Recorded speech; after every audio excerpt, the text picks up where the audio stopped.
Hunks who will move on to the grand finals. So we have wild card this afternoon. Sino kaya walang mamumuhan sa grand finals? Isip na sila ka mga-comments. Tulungan niyo naman ako. Who's your bet? Hub number 5, June Ray Mamular. Sino kami in grand finals? It's 40,000 pesos.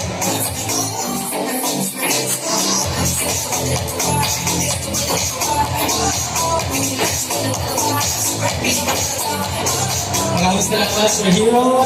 At syempre sa handler ni Junrey, maraming salamat.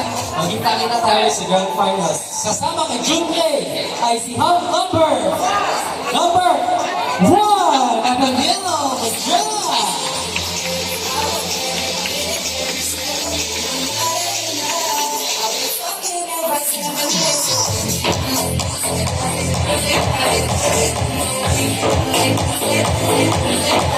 Alright. Di pa po tayo tapos. Itatawagin pa ako.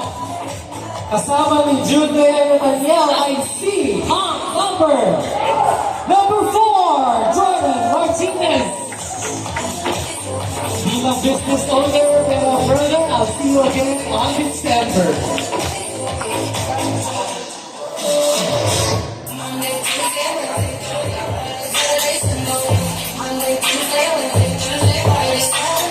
Joy, Junior, Daniel, and Jordan.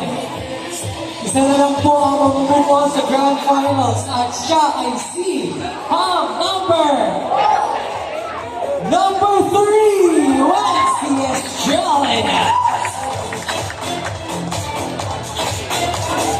Remaining Hunks, and we remain there first as we move out with wild card.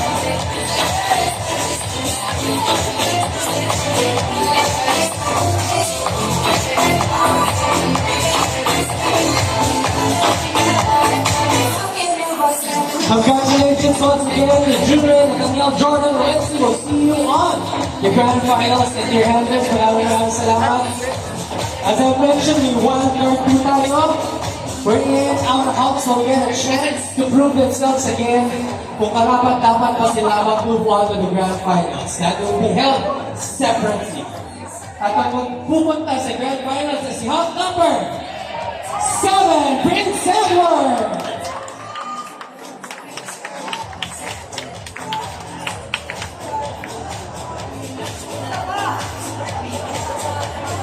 Anong sabi mo? Yung sinabi niya, isa pa. Isa pa. O, isa pa. Kasama kay Prince ay si number 8, Raynard Bernisca.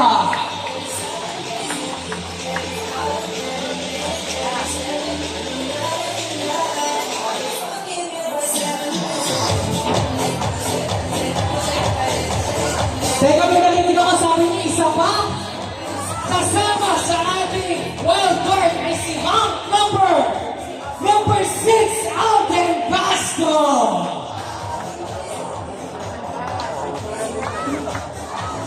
Sandali lang number 2. Dahil Mexic ka naman kagad. Huwag ka masyado excited dahil kasama ka rin sa wild card. Number 2, John Louis Babon. This is the first time, ladies and gentlemen, na host ko, Manila Finals Song na lahat ay naging placer. Palakpakan po natin ang ating mga hosts with the wild card and the grand finalists. We'll see you again next week, ladies and gentlemen. This is